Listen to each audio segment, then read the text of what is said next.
Let's talk Cincinnati Bengals needs as they line up with the 2022 draft with Joe Goodberry.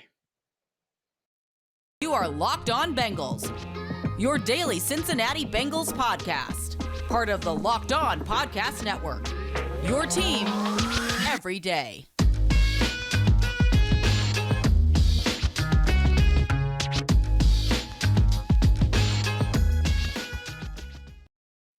What up, Bengals fans, and welcome to another episode of the Locked On Bengals podcast. I'm your host, Jake Liscow. He's your host, James Rapien. Today, we're joined by Joe Goodberry at Joe Goodberry on Twitter to discuss Cincinnati Bengals needs. And we're going to take a look ahead as we are until the draft, to the draft, and talk about how the Bengals needs line up with this year's draft class. We're part of the Locked On Podcast Network, your team every day. Free and available everywhere you get your podcasts and on YouTube. So make sure you subscribe, make sure you follow to get us delivered to your eyes and ears first thing when we upload every day. And we appreciate you making us your first listen.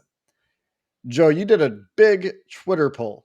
And if you don't know Joe Goodberry and you're watching the Locked On Bengals podcast, used to host the Locked On Bengals podcast with me, used to write for The Athletic, and you probably know who Joe Goodberry is, a fantastic Twitter follow for all things Bengals football and some comic book stuff, I guess.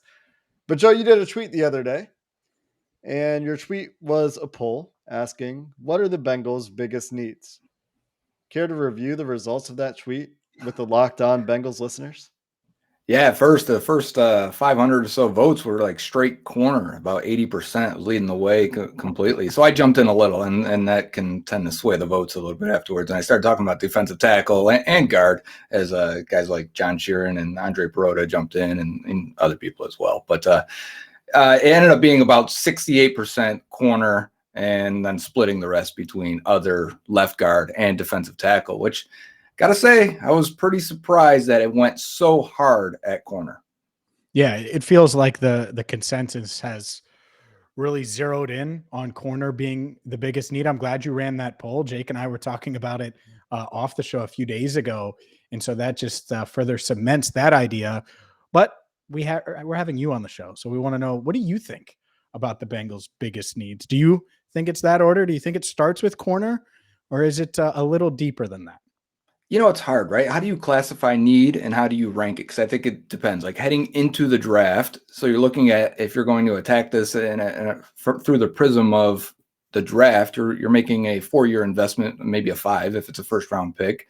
So it's a need not just right now, but it's a need for the next few years. So I think that some of that plays into it when they give guys 1-year deals, or maybe you're not feeling great about the current starter there. So as I look at it, I do think there is a potential that Jackson Carman is either decent or poor again at left guard, which scares me because I'm not sure I really like any of the other options if it gets down to a Deontay Smith or even worse, a Trey Hill. So left guard could still be a hole in the offense that is weighing them down. We see how one guard position can kill an offense for the last few years, whether that be left or right guard. So I put that up there really high, but they've made a recent investment in Jackson Carman, a high second-round pick. So that kind of gives me pause. And then I look at corner, and I think from the depth I felt like they had going into last year, because remember at this time, it was Trey Waynes, Darius Phillips, Eli Apple. I mean, you really just only bring back Eli Apple. And with that means you have got no one as a 4th or 5th corner. So what does that mean? Do you need an upgrade for Eli Apple? I think a lot of people would make that argument that we would like to have that insurance in case he's not as good as he was through the stretch of last year.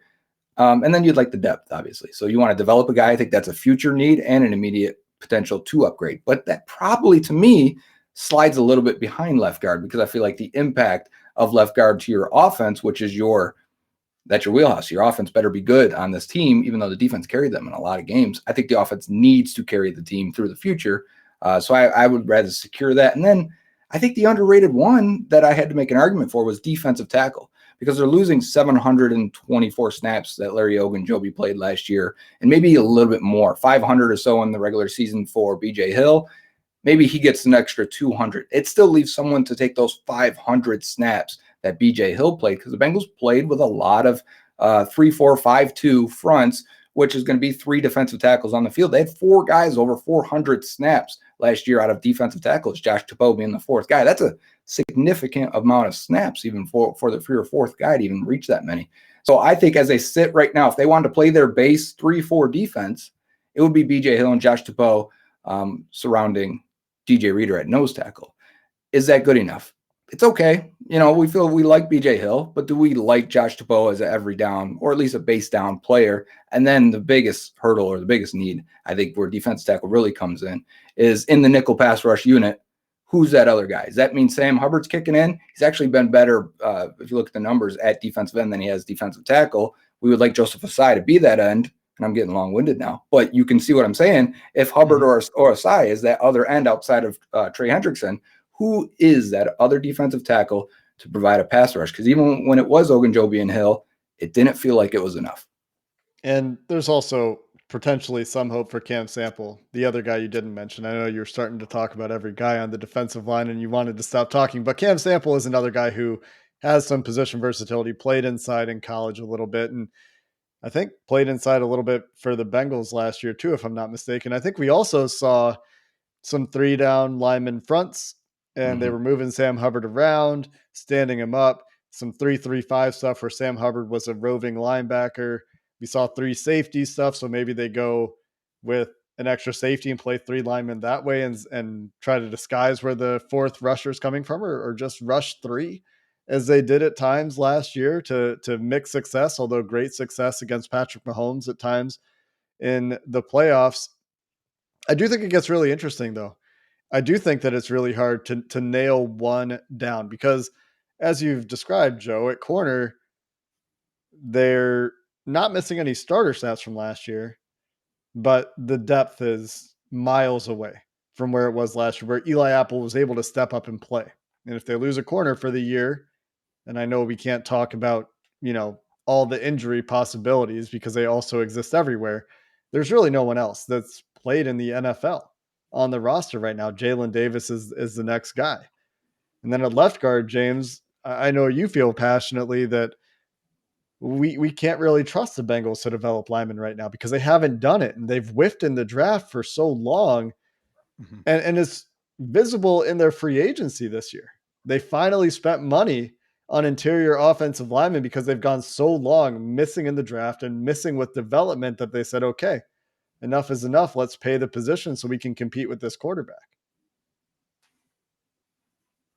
Yeah, it's a dilemma, right? And it's one of those things where if you had to be bad at one of the spots, which one would you rather or prefer to not be bad at or worse at? And well, if the Bengals are going to make it back to the Super Bowl, is it going to be because of Eli Apple and in a great secondary, or is it going to be because of Joe Burrow? And so that's my tiebreaker is if you want to unlock this team and get to that next level, it's this offensive line has to take a step forward. And we've kind of figured out that it's probably a big 5 that I've said. I don't know if I've said it on the show or not. I know I've said it to you, Jake, when we're not recording, but it's a big 5 and it's 3 offensive linemen and it's 2 cornerbacks. And if any of them are there at 31, you feel good about it. And there's a chance none of them are there.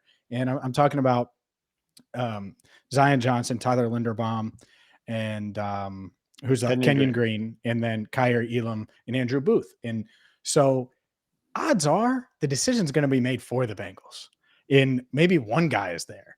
And so then it's easier. But that other spot, whatever it is, you're going to feel uneasy about it because they can only address one spot at 31. And yeah, the trade down idea is there, but it's a really interesting dilemma. But you know what I would say? I would say in NFL circles, Jalen Davis was as high a year ago as Eli Apple is a year, or as high right now as Eli Apple was a year ago. Eli Apple had 0 stock, had nothing. I think he was probably done in the league if the Bengals didn't sign him. And I mean that. He played great, 15 starts, got a $4 million deal to return to the Bengals. It's not like he was a hot commodity this offseason. So I would say that is maybe the Bengals believe that Davis could be a little something, but I would expect them to add someone too before the draft because they like depth. And I think they're going to add at least one more proven corner. They did add a tight end on Tuesday. We'll talk about that, I don't know, another time, probably tomorrow. I think he'll compete for an end of roster spot or on the practice squad. But I think that the Hayden conversation Hurst gets too. more interesting when you start to dive into how rookies can help you at these positions and where the value is in this draft. So we'll continue the conversation around needs and how rookies might be able to help coming up next. Joe Burrow loves sunglasses, and well, you love the Bengals, and you probably love Joe Burrow if you're listening to this podcast. So you got to get Shady Rays, an independent sunglasses company that gives you features of $200 sunglasses for a fraction of the cost. They're well constructed. They're going to replace the sunglasses if you lose them, like Jake Liscow or myself. Because look, we lose our sunglasses. He lives on an island. It's real easy to lose your sunglasses on an island. I don't know why. It's a Jake Liscow problem. Ask him. Point is that Shady Rays is going to replace them for free, and you're already getting them at a fraction of the cost. So you need to check them out right now. And the best part, they're going to donate 10 meals to fight hunger in America when you shop with Shady Rays. So go to shadyrays.com, use promo code locked on, and you're going to get 50, not 15. What am I doing? 50% off 2 or more pairs of polarized sunglasses. So don't delay. Get them right now at shadyrays.com. Promo code locked on for 50% off the polarized sunglasses. You're not wrong about losing sunglasses, by the way, James. It happens Everybody to me does. so I didn't much. even ask you. Everybody does, right? And I have like $500-ish prescription sunglasses that it's absolutely brutal. Absolutely brutal. All right, guys, let's get back to the football conversation here. Let's talk about first year impacts at these positions, because you can get it at corner, you can get it at left guard, you can get it at defensive tackle. Joe, I feel like you've done a lot of work looking at first year impacts from rookies, especially not necessarily first round rookies, but we looked at this a lot with offensive linemen in the last couple of years. From what you've done, from your research in these areas, off the top of your head, which of these 3 positions, defensive tackle, 3 tech specifically, left guard and corner, could the Bengals get the biggest year 1 return or impact on a 31 draft pick? It would be at offensive line, and it's not even a high bar. I remember when we did this, they came out as the best first rounders are usually like a Bobby Hart level, which we're looking at tackles at the time, but I remember it also applied to interior offensive linemen also, which if you remember at that time, Bobby Hart was coming off his best year as a Bengal, still wasn't good enough, right? We wanted to upgrade. We wanted to get rid of the penalties and the really the bad plays. But you could put that guy at one of these guard spots. That would be an upgrade over what they had at Hakeem Adeniji. So it would give you 5 good starting offensive linemen at the very, or at least solid starting offensive linemen. Remember, even in the 2015 season, in that group, they didn't have 5 good offensive linemen. You had that Russell Bodine anchor in that and anchoring the middle of that line, and he was probably the biggest hole on that entire offense. And so the opportunity there to get 5 good starters is something that is very rare for a lot of teams. And so that is the potential there. Defensive tackles usually take at least 1 full season. Corners are really hit and miss. Sometimes you get some rookies that'll come in and you're like, okay, I can thrive with this guy. You get an Eli Apple kind of level of play that they got last year where it's fine. You can win with that. Other offenses may target that position, right? Because it's a rookie. Let's see what he's got. And he's got to prove himself more than maybe some of the other veterans on the roster. But that's more up and down, more volatile, because you can get a guy that's really, he's not ready to play, and you find out very early at corner. And then the other probably minor need, but one I think they will address in probably the top 4 rounds, maybe 5 rounds, tight end. That takes 2 years at least. So that's like the longest development time. And I do think they'll take a tight end. So it kind of makes it interesting on how you want to place those guys, because you really probably shouldn't expect contributions from more than 2 rookies, not 3, and then especially late in the first, second, third round. Yeah, I mean, it was 2 last year, right? And they were hoping it would be 3 with Jackson Carman. It obviously didn't work out. You have Evan McPherson and Jamar Chase going off, and it's so unique, Joe. I think picking 31 in shifting that mindset, and I still think they can get this instant impact starting player, but it's tough. Like, I lean offensive line, but if the 3 guys that I named, Johnson, Green, and Linderbaum are gone, well, I'm not saying just pick an offensive lineman to pick one. There's a reason I'm calling it the big 5, right? And so if all 5 are gone, that's what's tough. And in our mock earlier this week, it was like, well, damn, let's trade back. And that might be the most intriguing part. If they could trade back, some team moves up for a quarterback, and then you can hit on multiple spots and get maybe an offensive lineman in round 2 that you feel good about, or you get the cornerback because it seems like the depth there might not in this draft is a little more concerning. How do you view that part of it? Let's say they go offensive line at 31. Can they still address corner and feel like they can get an Eli Apple replacement if Apple misses half the season due to an injury? Obviously, you don't want that to happen, and flip it. Can they get a guy on day 2 to compete with and beat out Jackson Carman because he's about as unproven goes from a left guard standpoint? Yeah, I actually want to address the trade back thing real quick before I forget about it. Only 10 AFC teams hold first round picks this year. You have a chance to, right? There's 6 because I think of all of them getting these quarterbacks, trading for Tyreek Hill and Devontae Adams, things like that. You actually have a chance to get, if you hit that first round pick amongst the AFC teams, you got a chance to move up a little bit and get that impact rookie that 6 teams are not going to get. The 4th highest drafting team in the AFC is the Baltimore Ravens, and they're a decent team. I mean, you take a look at where these draft picks and where it's going. If you trade back, and depending on who you trade back with, maybe it's the Falcons or Lions, so it really doesn't matter. You're not getting an AFC team, another quarterback, right, to get in there. You're not trading with the Steelers to go up and get Malik Willis. God, no, you're not doing that. But the point remains is you have an opportunity to maybe jump ahead a few teams that don't have the picks this year because they've made sacrifices in other ways. So that kind of gives me pause a little bit. I thought that was an interesting nugget there. But I remember writing in 2012 for Bengals.com how the needs in that draft lined up perfectly with what the depth and the strength of that draft class was.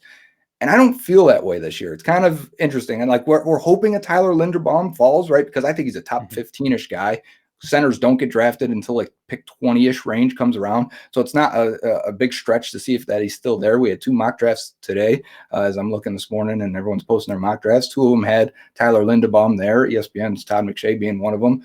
I'm like, yeah, if it plays out in this scenario, what a way to get a top 15 player that's still there.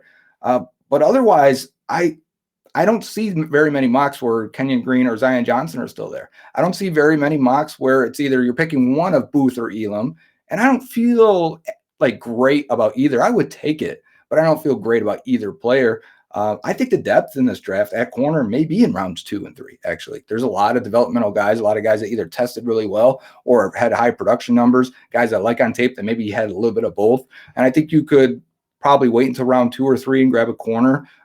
But other than that, I don't like the depth on the offensive line unless I'm getting a center in the mid rounds, a Cole Strange or a Cam Jurgens in the 3rd, 4th round. And then you're playing Ted Karras at guard if Jackson Carman doesn't show up and play.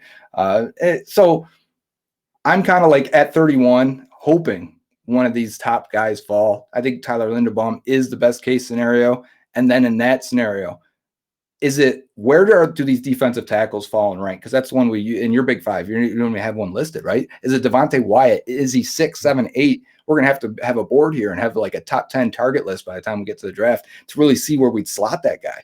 And then there's like I just assumed that he would be gone. That was kind of in my head, but go ahead. He could be there because he's 24 and because his production numbers are basically bottom of the floor type stuff.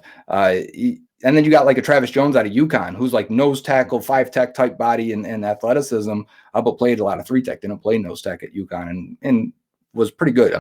He's going against not guys that Devontae went against, but he didn't have help around him either that Wyatt had. So it'll be interesting to see where these guys line up and stack up. Are they worthy of that 31st pick? And how desperate do you get if your big 5 aren't there? And I wonder where they would go if it's not one of those positions, because the Bengals are, for the first time in a while, in a place where maybe if they did a little bit more in free agency, you feel better about saying this, but maybe they're in a spot where they can truly go BPA, which is how we end up drafting a safety in the first round at 31 in our mock draft. Or maybe they look at an edge rusher that's fallen if some quarterbacks get picked, or maybe they're all gone and no quarterbacks get drafted. And we're faced with the situation James and I were looking at on Monday, and we had to trade back. But I think that's what I want to talk about next, Joe. So in a minute, let's dive into some of the players or positions that might be strongest at 31 that maybe aren't the perfect marriage of need and value, but still provide a really good player.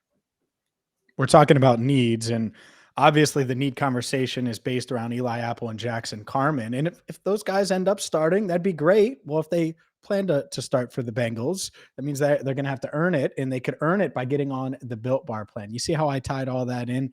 Built Bar is the number one protein bar on the planet. They can help Jackson Carman. They can help Eli Apple. They can help Joe Burrow. They can help Joe Goodberry. They can help you. So check them out right now at built.com and get the protein bar that's covered in 100% chocolate. There's a bunch of different flavors. They taste great. They're high in protein. They're low in sugar. They're low in calories. So whether you're just trying to get a post-workout protein punch or just eat a little healthier in between meetings or earn a starting job at left guard, you should check out Built Bar right now at built.com. Use promo code LOCKED15. You're going to get 15% off your order. Again, for 15% off the number one protein bar on the planet, go to built.com and use promo code LOCKED15. We've talked a lot about needs. We've decided, well, maybe this doesn't line up perfectly. And that's going to happen when you're picking at the back of the first round. James, something I've said a lot is that when you're picking 31st, it's kind of like picking first, but you don't get a first round pick in terms of the caliber of player you're getting in each spot. Mm-hmm. And so one thing you see teams in this position do sometimes is they'll pick a guy that isn't necessarily an urgent need. And they'll look at, we were a Super Bowl team last year. They'll think to themselves, we addressed our biggest need in free agency. They'll think to themselves, we drafted 3 offensive linemen last year. They'll think to themselves, and then they'll talk themselves into, how about Boy Mafe? How about an athlete at edge? How about somebody else at edge who was really productive? How about Jaquan Brisker to figure out our safety of the future? Or that thing that we're not quite ready to talk about, James, for this is a full segment at some point, the situation where the Bengals decide, oh, maybe we can't extend Jesse Bates and maybe we can get a first round pick, or maybe not, but maybe we can get a first round pick, and maybe that first round pick can be somebody. And then we draft Jaquan Brisker or Lewis Sign or whoever you like at safety at 31, because it seems like safety at 31 is pretty strong. But Joe, without putting too many ideas in your head, where do you see the biggest value at 31 from what you've done so far? It does seem like safety. And I wanted to circle around to this after you said earlier, maybe they play more 3-3-5. Maybe they play big nickel or whatever, however you want to call it. And that would require them having a third safety, right? And that would require them being able to be more multiple on defense more often. And there were times I felt like they liked their third safety. And then, now you look at the depth there and there's nobody there. They haven't signed a veteran. You kind of think they're going to draft one. I don't know if that's 31, round 2, 3, 4, but if you can get a guy that can play as a rookie, you can do more of those things. And you're right. That is the unspoken thing about the Jesse Bates. Are they in position to look ahead a year and say, okay, we need to take an edge or a tight end? Man, tight end at 31. Would it be crazy if they took Trey McBride and just, the board fell where it was? And it's just like, you know what? We like this guy. He's not going to be there at 63 and he checks all of our boxes. So let's take him at 31. It's good. Different scenario, but being able to go BPA or going a year or two ahead on needs is how they ended up with Tyler Eifert. If you remember in that draft class, that was kind of out of nowhere. He was supposed to be a top 10 player. Different here because I think Trey McBride is supposed to be in the 40s range of being drafted. But I could see a scenario where you're right, where the mindset is not the needs of 2021, but more how can we either elevate a position like in Nakobe Dean, right, linebacker, and you get a guy that's like, okay, we have a couple of third rounders that we like, but we don't have a Nakobe Dean. So we play more 3-3-5 with a true linebacker there, and he can do a lot. He can blitz, he can do different things. He can cover weight, most guys can't. So I think you look at that and say, okay, that would enhance your defense. That would give you a new element that you didn't have last year. The other one will be like a scenario where they take a David Ajabu, who just tore his Achilles, a pass rusher from Michigan, who was pretty raw, pretty much 1 year of good production, but he needed the time to develop. Is the reason why I wouldn't take him, because I think he needs the reps and he's not going to be ready. Achilles injury. We've seen this. We started talking about Leon Hall before we even started recording, how he was an elite athlete and still was after 2 Achilles injuries. Would Ajabo be the same way? Could he still hold that 95th percentile athleticism that he had tested at the combine? And would it be worth the risk for a guy that needed the live reps, but you could end up with a top 15 pass rusher, which that's where the good ones tend to go. That would be an interesting play. And I could see that going along the same mindset. Yeah, it's as you were saying that, right? The idea of McBride, right? People are probably like, "Oh my God, can you imagine?" But I just think there's going to be this class of player. If the big five, maybe it's a big six, you include Wyatt or something like that. But if this top tier is gone, where they're like, if we can't move down, we just got to take the guy that is highest, and it could be someone like that, like a McBride. But most of the scenarios, you mentioned linebacker, safety, when they take one, that means you're saying goodbye to one.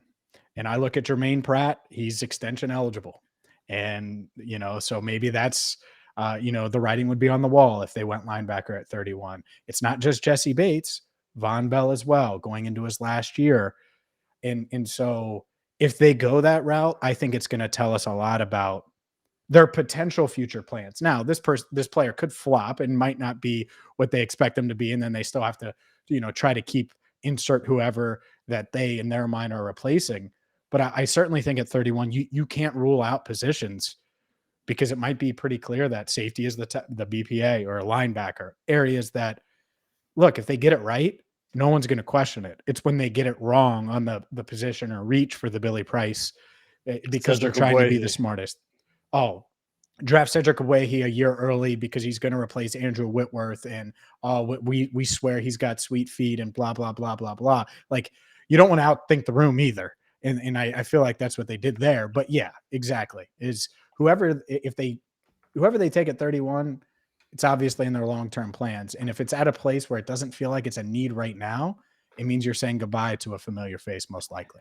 Another familiar face that it could spell is a Tyler Boyd, and that's a couple years down the line. But if they do take a tight end, you're obviously not going to spend money on 3 wide receivers. So if the plan is in a couple years we got Jamar Chase and Higgins, and we're going to lock them up, and those are going to be our 2 guys, well, you're either going to cycle low end guys or draft picks at the slot position, or you pick a tight end that is actually good, and now you're paying a tight end similar to a top slot receiver, $8, $10, $12 million by that time, 2025 or so down the range. Right, we're already talking that far. But the idea is you got an over-the-middle target now of a higher caliber than some 5th-round slot receiver. So you could see why tight end not only would upgrade that position, but ultimately replace what they have in Tyler Boyd on third downs. Well, what about James's favorite position, Chris Olave? He's a position now. He won't be there. If he's there, you take him. I know, but do you take him if he's there? Say okay, Linderbaum, Olave, James. Which one?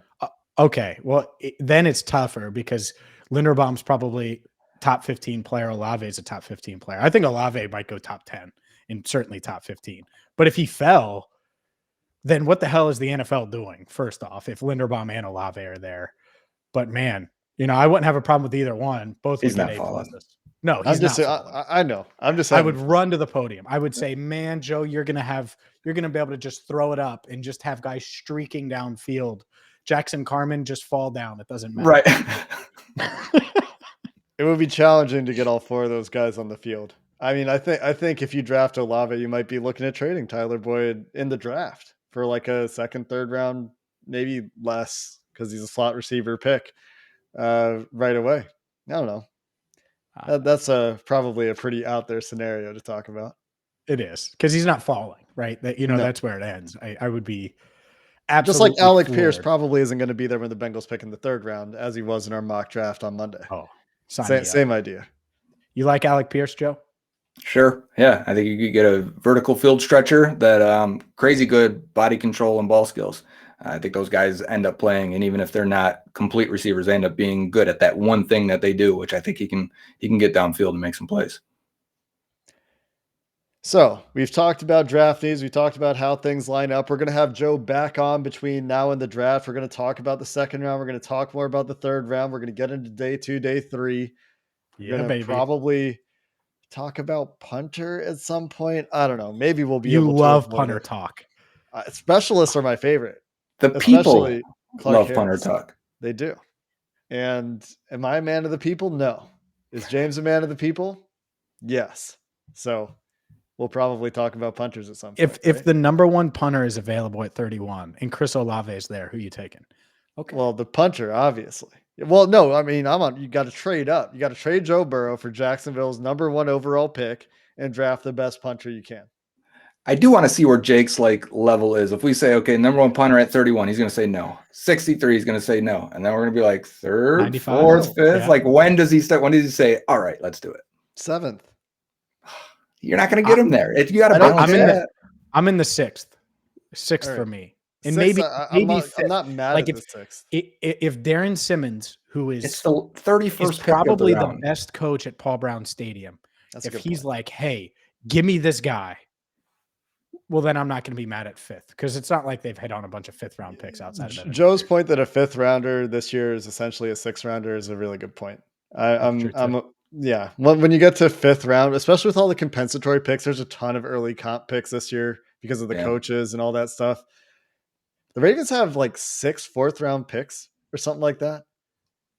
Not all comp picks, but you get the idea. Anyway, it's pushing the Bengals 5th round pick to be later, which makes me more okay with it. But that's enough punter talk for today. We'll have plenty more or some more. I don't know. We'll see who gets their way in the future between the three of us. We'll have Joe back on in the future too. We've talked needs, we've talked about value, and there's more to come. Until next time, Bengals fans, hoo-day, and have a good one.